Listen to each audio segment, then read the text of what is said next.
टीप number 1. महिलांच्या छातीत cancer झाल्यास स्तनात गाठ, स्तनाग्रातून स्त्राव, त्वचेत बदल, वेदना आणि सूज यासारखी लक्षणे दिसू शकतात. तसेच काखेत गाठ किंवा सूज येणे ही देखील एक लक्षण असू शकते. टीप नंबर 2.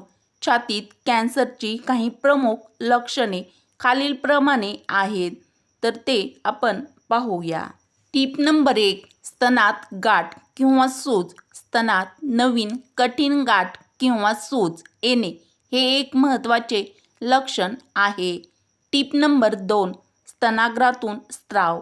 स्तनाग्रातून रक्त किंवा रंगाचा स्त्राव होणे हे देखील एक महत्त्वाचे लक्षण आहे. टीप नंबर 3. त्वचेत बदल. स्तनावर त्वचेवर बदल जसे की लालसरपणा, जाडसर होणे किंवा त्वचेवर खवल्या येणे. टीप नंबर 4. स्तनाग्र बदल. स्तनाग्र आतल्या दिशेने वळणे किंवा स्तनाग्रावर पुरळ येणे. टीप नंबर 4. काखेत गाठ किंवा सूज. काखेत गाठ किंवा सूज येणे हे देखील एक महत्त्वाचे लक्षण आहे. टीप नंबर 5. स्तनाच्या आकारात बदल. स्तनाच्या आकारात बदल किंवा स्तनाच्या स्वरूपात बदल होणे हे देखील महत्त्वाचे लक्षण समजावे. टीप नंबर 6. स्तनात वेदना. स्तनात सतत वेदना होणे. टीप नंबर 7. सूज. स्तनामध्ये किंवा स्तनाभोवती सूज येणे हे देखील स्तनाच्या म्हणजे छातीच्या कॅन्सरचे प्रमुख लक्षण आहे. टीप नंबर 8. तर अतिशय महत्त्वाची ही टीप आहे. तर ही लक्षणे दिसल्यास किंवा इतर कारणामुळे देखील ही लक्षणे दिसू शकतात, तर तुम्ही त्वरितच डॉक्टरांना भेटावे. टीप नंबर 2. जर तुमचे पण पांढरे केस झाले असतील तर खालीलप्रमाणे टीप लक्षात ठेवा. टीप नंबर 3. शॅम्पूचा दैनंदिन वापर टाळा. जर तुम्ही शॅम्पू वापरत असाल तर आजच ते वापरणे बंद करा. त्याऐवजी सौम्य शॅम्पू किंवा सेंद्रिय शॅम्पू वापरा. सहसा शॅम्पू आणि कंडिशनर अशी रसायने आहेत ज्यामुळे आपले केस पांढरे होतात. टीप नंबर 4. जर तुम्ही जास्त तेलकट, फास्ट आणि जंक फूड खाल्ले तर केसांना अंतर्गत पोषण मिळणार नाही आणि लहान वयातच केस पांढरे होऊ लागतील, हे उघड आहे. अशा वेळी व्हिटॅमिन B2 असलेली फळे आणि हिरव्या पालेभाज्या जास्त प्रमाणात खाणे अत्यंत गरजेचे आहे. टीप नंबर 5. आजकाल बाजारात रासायनिक घटक असलेले हेअर ऑइल आहेत. अनेकदा आपण केसामध्ये काही सुगंधित तेल लावतो ज्यामुळे पोषण मिळत नाही. त्याऐवजी बदाम, नारळ आणि ऑलिव्ह ऑइल यासारखे तेल डोक्यावरती लावा. टीप नंबर 6. सिगारेट आणि अल्कोहोलमुळे म्हणजेच दारूमुळे आपले फुफ्फुस आणि यकृत तर खराब होतेच, पण केसांचे शत्रू देखील आहेत. यामुळे केस लवकरच पांढरे व कमकुवत होतात.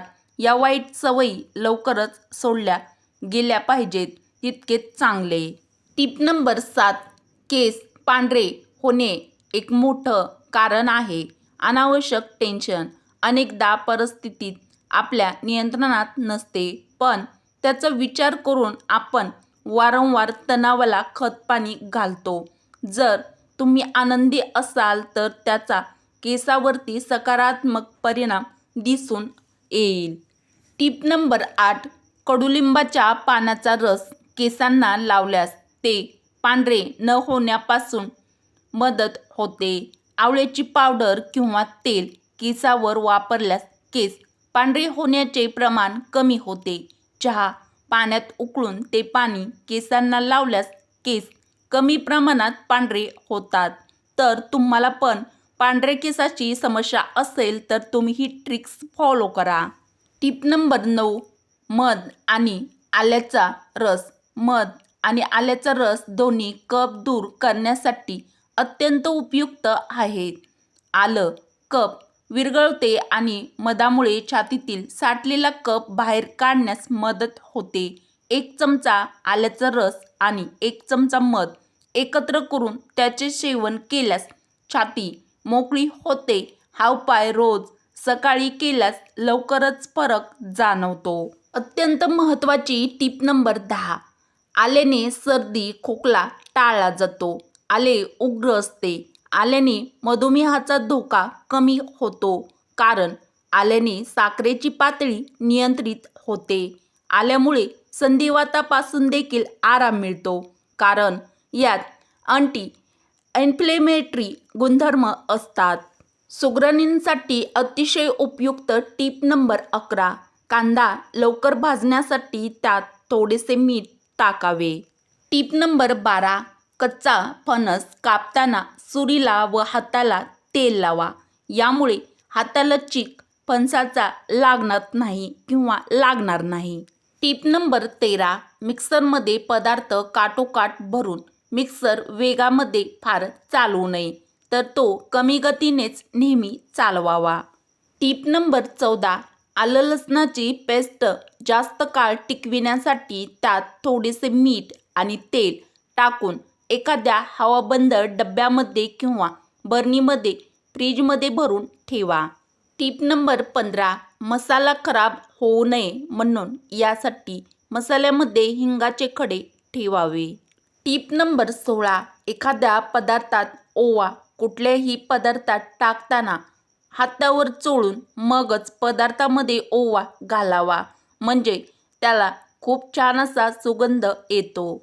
टीप नंबर 17. चिंचेचा कोळ पटकन भिजण्यासाठी किंवा करण्यासाठी चिंच नेहमी गरम पाण्यामध्ये भिजवा. टीप नंबर 18. चकोल्या किंवा वरणफळं करताना त्या एकमेकांना चिटकू नयेत, यासाठी त्यामध्ये थोडे थोडे थंड पाणी टाकावे.